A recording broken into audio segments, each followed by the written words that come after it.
Welcome back, ladies and gentlemen. My hair is a mess. It's been a long day, and that's kind of where we're at. And yes, audio is fixed. It's actually been fixed for a couple of days. I just recorded certain videos a while ago, and so I'm pushing them out. In fact, I have even older videos that I've yet to release. So yes, I get it. Audio is bad. It's crazy that even when I pin comments that says the audio is messed up, and I understand, people just don't listen.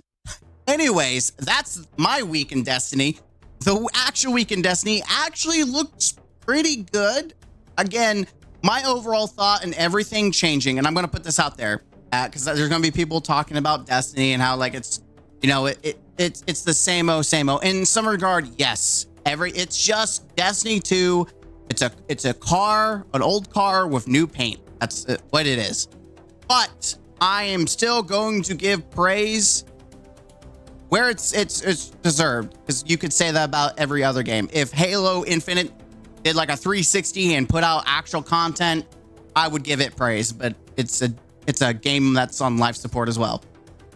Overall, my thoughts on this are positive. There's a couple things that are kind of like, but mostly I think are positive. So I know that's not what most people expect, but again, I am a fair person. I am not like negative to be negative. Like, as someone who spent way too much time in this game, I get fair criticism, but I'm also not going to fondle balls when other people do too. Like, if something's wrong or not fair, I'm going to give some criticism where it belongs. Unless it's crafting, in which case apparently I'm an elitist on that, and that's a video in the future. Anyways, moving on to this week in Destiny. I'm actually going to read it, mostly because I just don't want to deal with the prompter messing up. I'll do that for my review.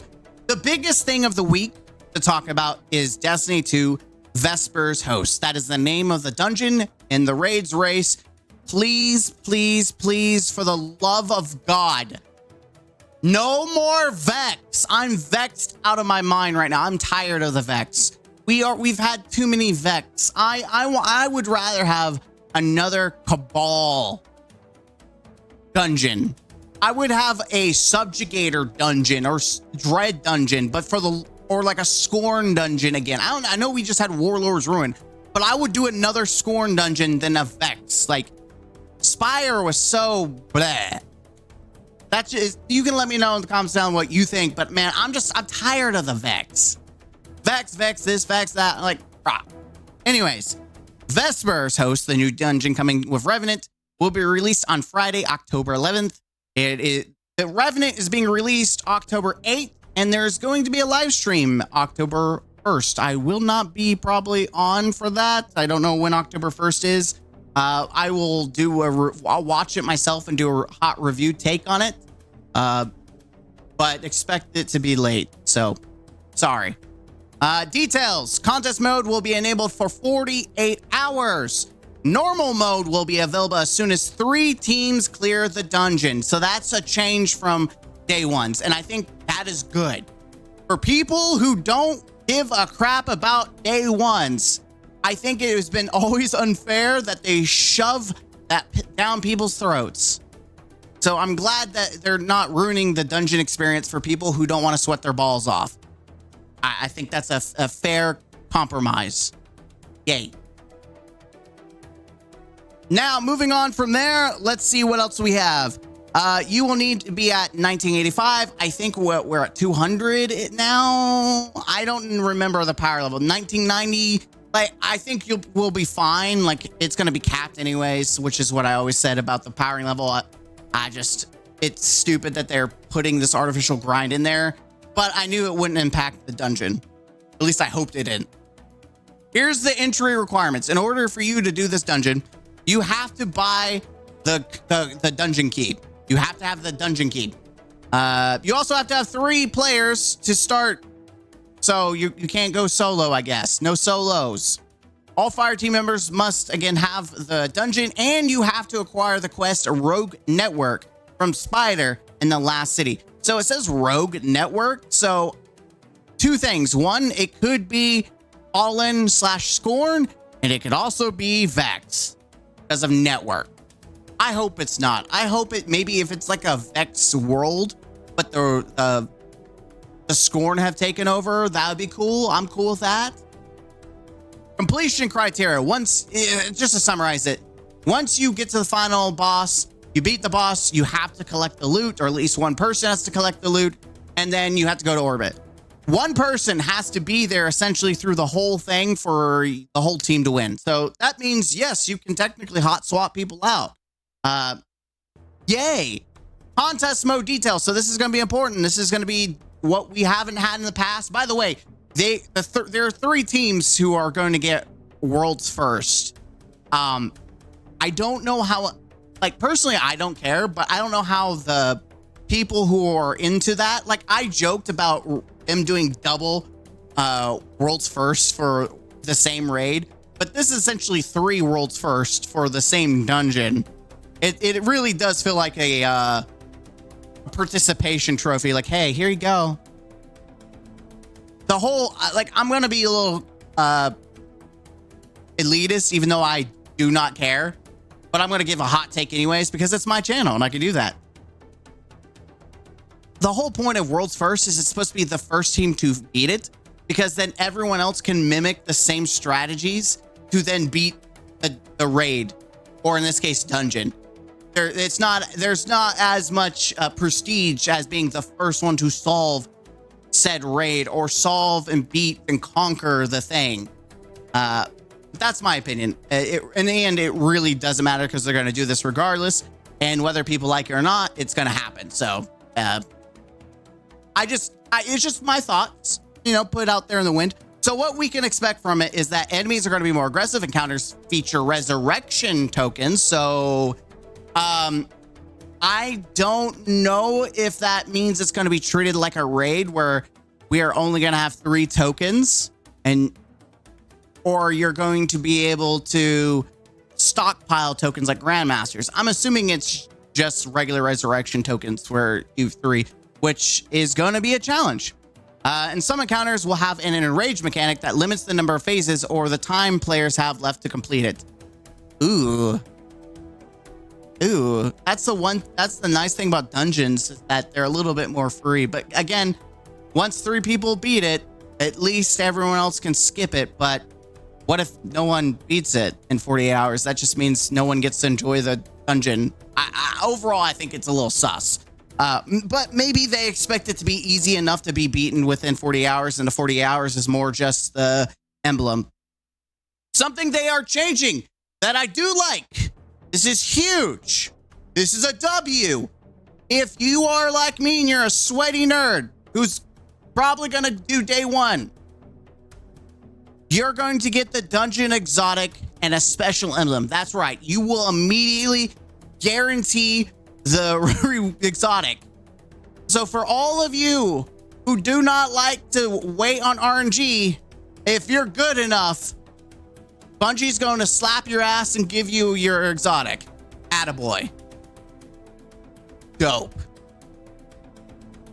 I love it. That means I don't have to give a crap about any of the triumphs or bullcrap, and that I can literally just play the game. Because I'm gonna be honest, the only reason I ever touched dungeon seals is just for the increased chance of the exotic. But now I don't have to give a crap. I don't care about chasing seal stuff anymore. It's just seals are pointless. I would rather chase loot, and now I have a prestigious encounter to do. Dope. You don't have to wait 48 hours to take your shot at the dungeon. Normal mode will be enabled. Yeah, well, that's the thing. What if they don't? I guess they're assuming people will be able to beat it in 48. And then you get all these nice emblems for following. No one gives a crap. Here's they're gonna do the developer. You actually get a pretty neat looking emblem.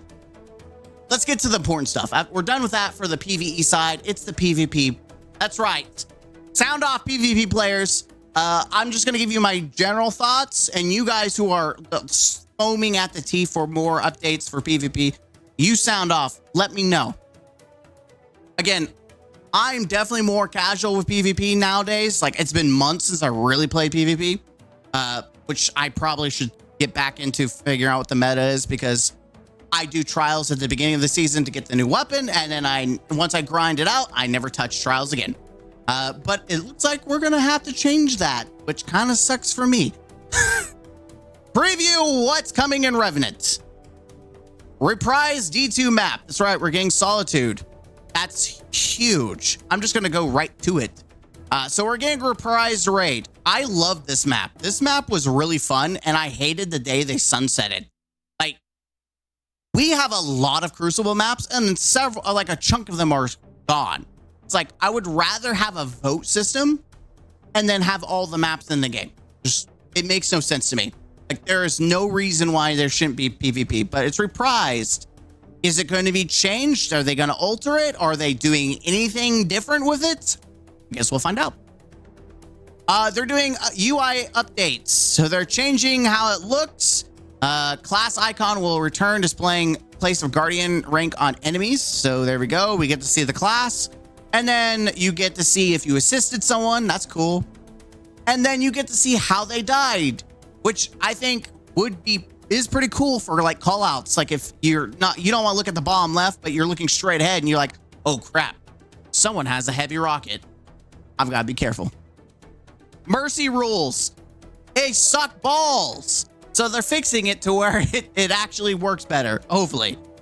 Competitive. This is interesting. We have two changes. First one, reduce the variability of points granted based on skill delta between two teams. Currently, the difference in the opposing team's skill compared to your team can have an outsized impact on how many points you gain after a win or loss.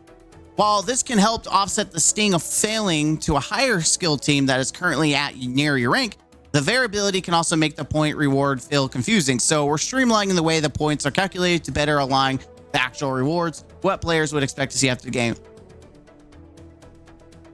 I have a hot take. I think, and this is gonna be a very hot take. I think you should get a certain amount of points for wins, and then you shouldn't lose anything for losses. I don't think, and they should remove the weekly decay, because I mean, at least the bare minimum, remove that crap. Like, who gives a crap? But like, people want people to play PvP. Now, I'm not saying give them points for every loss. I'm saying just don't take them away, and give a preset, like a preset amount for wins. So if a good player is good, they're going to be at the top of the top. Like, they're going to be able to grind it out. Whereas someone who maybe struggles in PvP, you could get it, but eventually you're going to get to the rank where you're going to face off at really good players, and you're going to have to get better. So you're improving. And sure, you might get some people that suck, but the chances are most people who are ascendant level are decent players, are good players. Just, you're not going to lose anything for losing. However, I do think quitter, if you're going to quit, people quitting should definitely lose points. I think that's fair. If you stick it out, you shouldn't lose anything. If you quit, you should absolutely lose points. So the only thing you're losing is time. I don't know. Let me know what you guys think for PvP. I just think PvP is just dying right now. I think competitive should be challenging. But, I mean, like, I'm going to be very honest. No one looks at someone with the Ascendant rank and think, wow, they're really good. I wish I was like them. No one cares. No one cares. Destiny doesn't have a competitive scene. It doesn't. We live in the La La Land. This isn't like Call of Duty or Halo where I have like esports. Like, no one gives a crap about Destiny PvP. And if you look at the grand scheme, no one cares. So why not let the people who do care in the game itself enjoy the game? It helps people who love to go to Ascendant and be max rank. More players is good for you. I'm just saying, a healthy population is good for you. Not saying just give it to everyone. Just don't take away points. That's it. I don't know. Maybe I'm triggering PvP players everywhere. Sorry. The second is placement matching. To make it more accurate, track toward your experience rank. In the current placement matches model, it often feels like you are being bounced between widely variable experiences as the system hunts for your expected rank placement. The new placement system will narrow more gradually, and the experience should be singularless, jarring for players of all skills.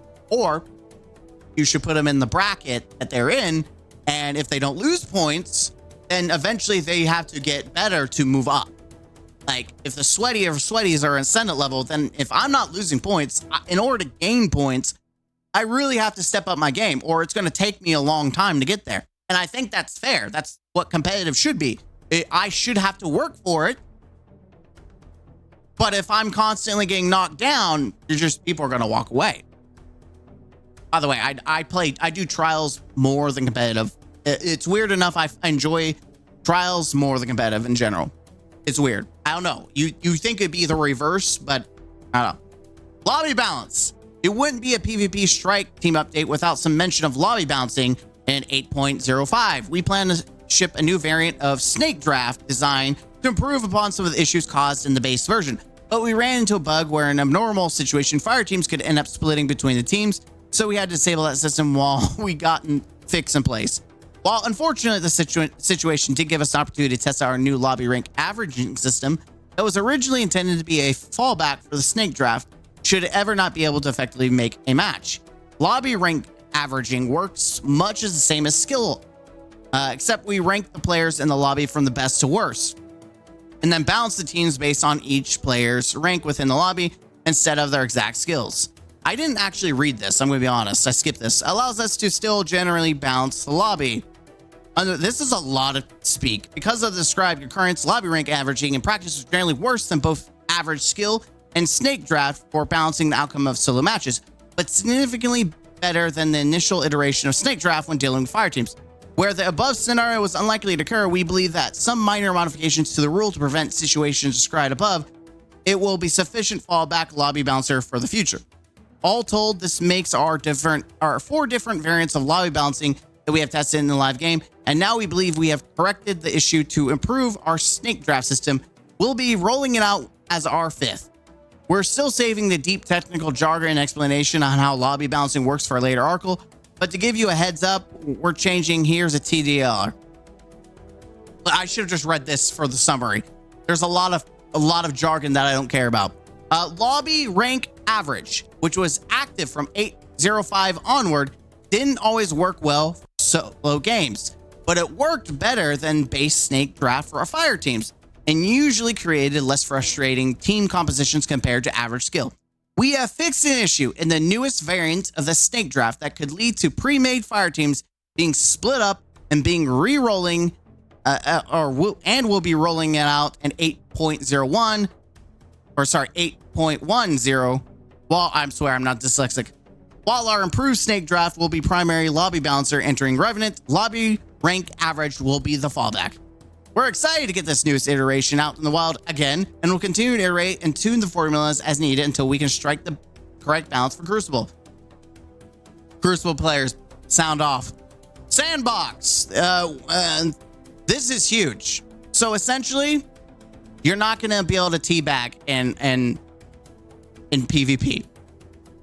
I kid you not. Who would have thought that Bungie is now capping the teabag? That is hilarious. Even though teabag is so iconic from Halo, it's being nerfed. So granted, I think teabagging in Halo is a lot slower than it is in Destiny. So maybe that's what they're trying to go for. So you could technically still I'm joking. Obviously you could still teabag, but people like spamming like they're on crack cocaine, and 9 out of 10 times they actually are just worse because of it. Like, I don't know how many times I've gone someone who looks like they're on crack, and it's more annoying than it is like a skill issue. And I usually kill them, and then I teabag them back, and I do it slowly so they can really get a whiff of my unwashed ass. I'm joking. I take a shower, but I would make sure that I didn't wash it for them if I did teabag them in the face. Anyway, so that's being changed.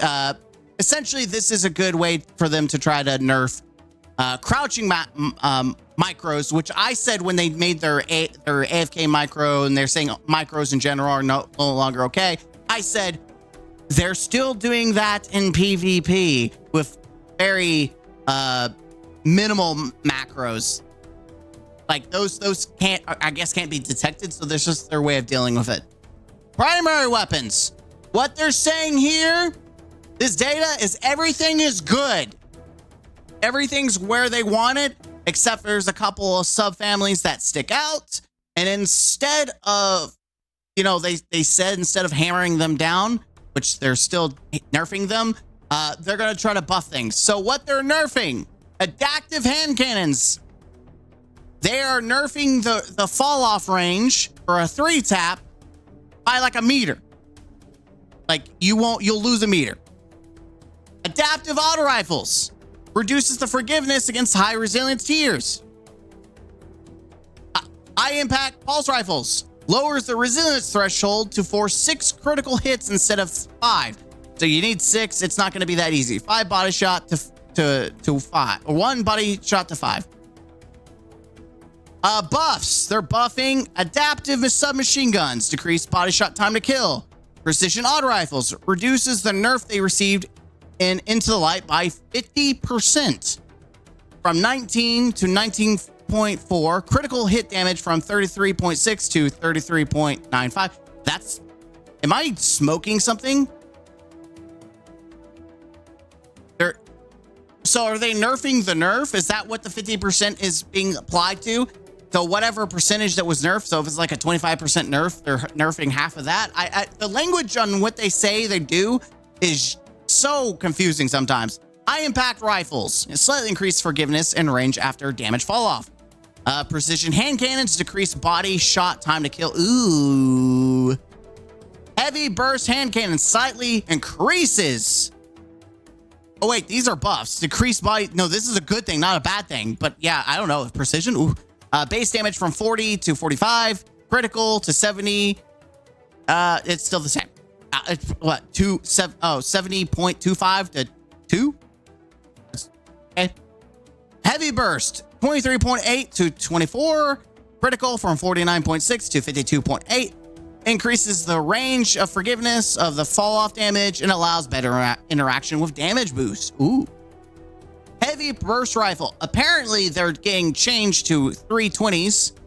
So this was already considered a very strong pulse rifle, though I'm gonna be honest, I'm not a fan of them. They just don't feel good to me. Like they might hit strong, but they just don't feel good to me.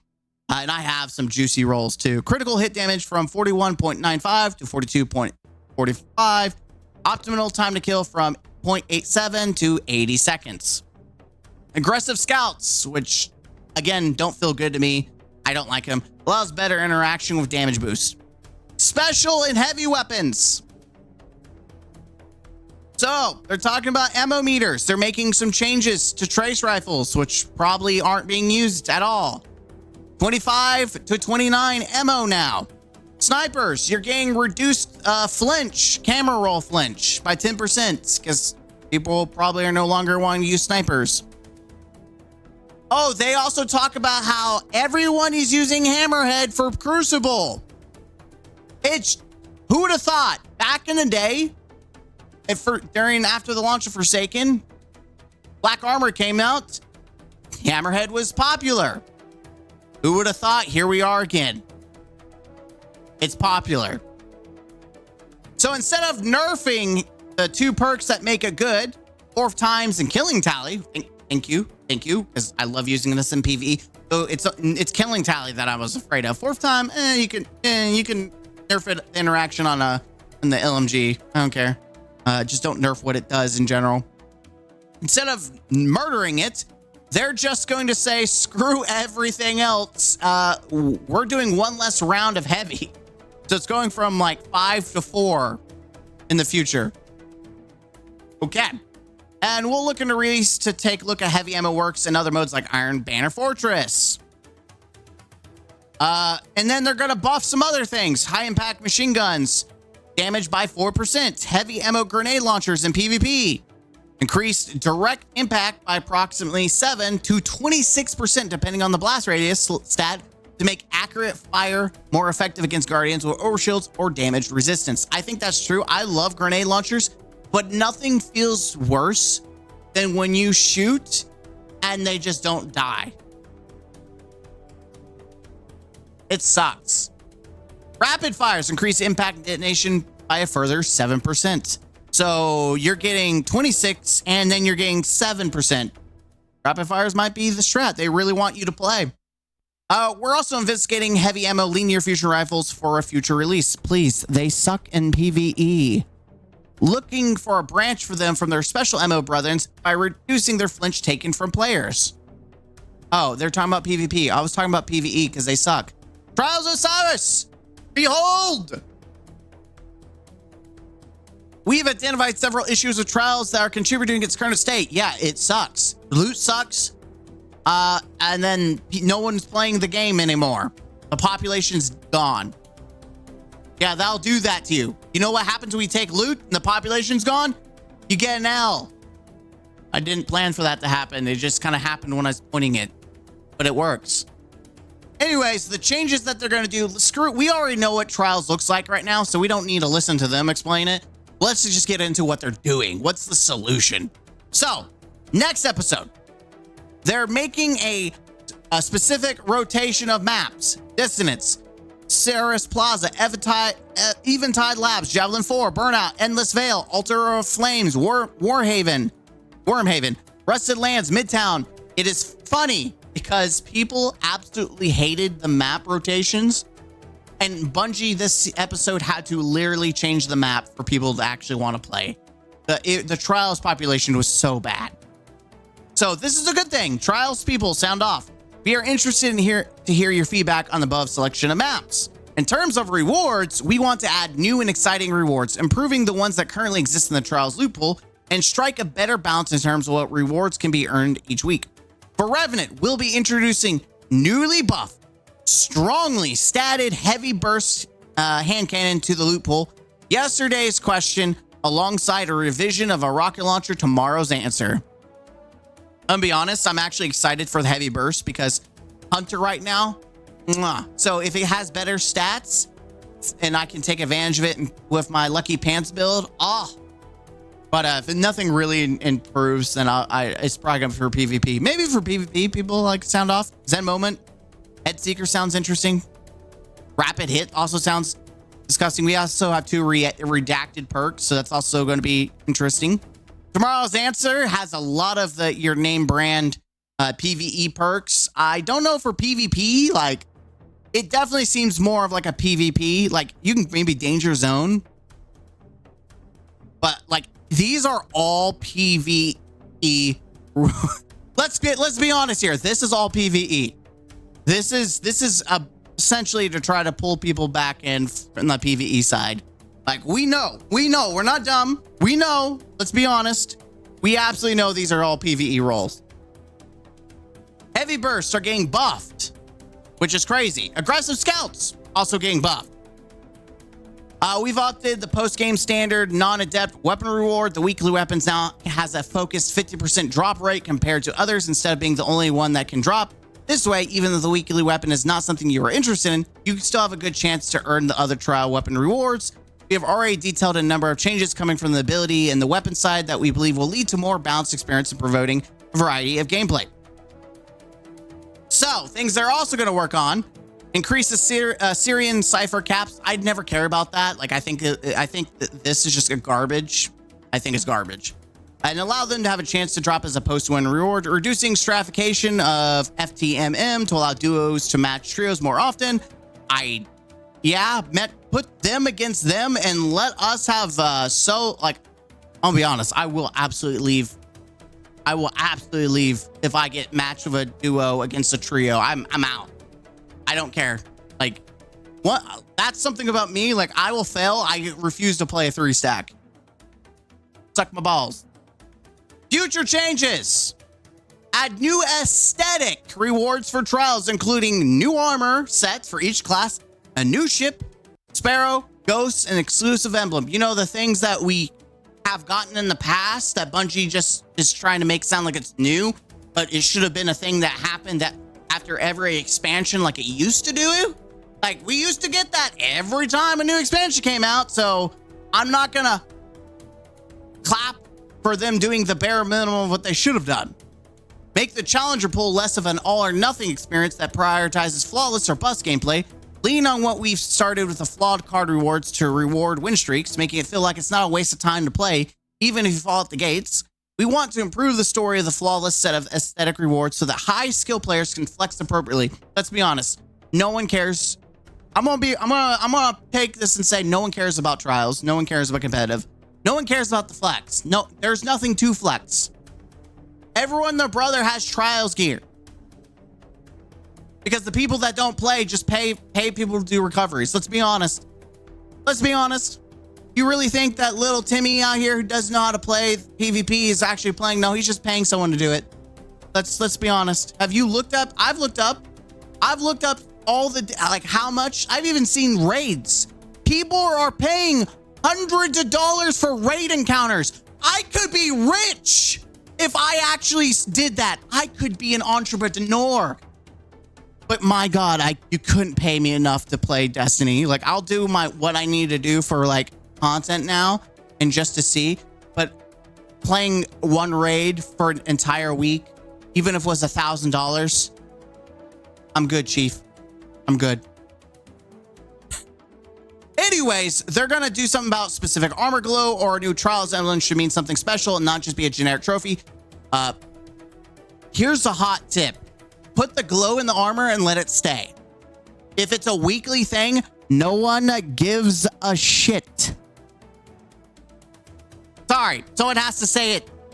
They're also changing how they're going to treat it like Iron Banner, or they're going to do something like Iron Banner.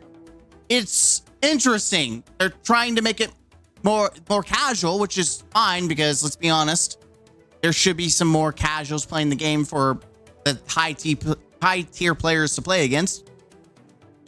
I don't know, sound off. Either way, I'll still get my flawless reward and never play it again. And beyond, Trials is the only thing that's going to be getting a major overhaul in Heresy. We're making big changes to the way we organize and schedule our playlists, rebuilding our skill tracking system, and making some substantial updates in the way rank is awarded in our competitive playlist. Okay. We're investigating additional Crucible specific tuning for ability uptime. We are looking at Crucible focusing tuning for the Storm's Edge Super and the Knucklehead Radar exotic armor piece. So, like, you're gonna nerf this exotic even though you had to buff it because it was useless. Neat. But we're also gonna nerf the new super. Neat. Who thought that doing a throwing blade that can kill, by the way, if you're really stupid, you can still die. Like, I played with that thing like for the first time in PvP. I just threw it willy-nilly. You can absolutely die. It is definitely a skill issue if people are bad. But there's sometimes you don't even know where it's coming from. You're like, bro, I didn't even see it and I died. And then that's where it's some bullshit. I'm telling you, you're coming around a corner and you're not even like in the middle of it and you still die. Like, yeah, that's some bullshit. Playlist reorganization. We know they're gonna change. Blah, blah, blah. Iron Banner. This is interesting. We're planning to offer a more relaxed variant of Iron Banner with minimal matchmaking stratification. To focus on less serious game modes like Fortress Eruption and improved versions of Tribute. We want to improve the Iron Banner experience, especially for casual. You know, it would be funny if they just turned Iron Banner into like the most casual PvP ever. Like, it would be hilarious. Hey guys, here's Iron Banner. This is probably the most casual PvP experience you will ever get. You get to fight anyone of your rank, any level. You can just clown on anyone and everyone. Have fun. Wasn't that how Iron Banner used to be in D1? Anyways, better sorting fire teams, rewarding fire teams better in general to incentivize group ups. Yeah, cool. Skill and rank changes. We want our skill system to be more transparent, easily understood. That's great. Speaking of competitive, we also want to improve Collision's gameplay. Great, here's your changes. New fire team finder categories for Encore. Hey, look, they actually made something for Encore, the new mission. You would have thought they did that before launch. Expert only. Speed run. Yeah, that's cool. Mining nodes. Looking for collectibles. Exotic catalyst. Let's do secrets. Cool. Hey, look, it's the character no one cares about, and she's being smeared away. That's exactly what should happen. We should immediately smear her garbage existence away. Man, I can't wait to show you guys and release my brutally honest review for episode 1. It is probably the most detailed content I've done so far because I don't have an editor. And that's it. That is your week in Destiny. There's a lot of W's. There's a lot of and then PvP, let me know what you think. Overall, like, I'm not as invested. Some of them look all right. Some of them are just words until actions. But let's be honest, all of it's just a new car, or sorry, an old car of new paint. You let me know in the comments down below what you think. I'm gonna be honest, I am excited for the new dungeon. I like dungeons. It's probably one of the few things left in Destiny that I actually enjoy doing, especially solo. That's it. I know that's sad that that's the only one of the few threads of Destiny that gets me excited, but there it is. But for the love of God, don't be vexed. Until next time, don't forget to game out. Huzzah.